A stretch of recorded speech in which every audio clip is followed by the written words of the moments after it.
Hello and welcome to another one of our facilitator development tips. Now, today we're going to talk about PFO. Now, you might think PFO means something else, but I'm going to tell you what PFO means in the context of facilitating and our facilitator development program. PFO stands for purpose, function, and objective. And time and again, when I am working with people who are at the beginning of designing programs or designing workshops or designing presentations, time and again, they have not done what we call the PFO work, which is this.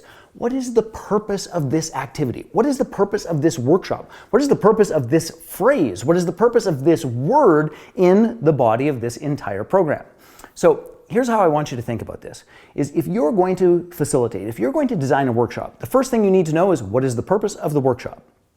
Once you get the purpose nailed, then you're going to figure out what is the function. And think about it from this perspective. The function is the mechanic, the way in which we are going to do our very best to fulfill the purpose.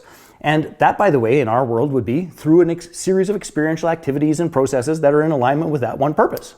And then the objective is simply this. The objective is the purpose fulfilled. Now, please hear, we don't always actually get to that spot. Sometimes people don't get all the way around the experiential learning model. Sometimes people get lost along the way. Sometimes we weren't clear enough in our grounding.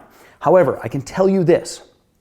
If you, as a facilitator, are crystal clear and perfectly grounded about the purpose, the function, and the objective of the workshop, of the day, of the half day, of the exercise, of the activity, of the sharing conversation at the end of the activity, when you get that granular and clear, your workshop is off the hook good.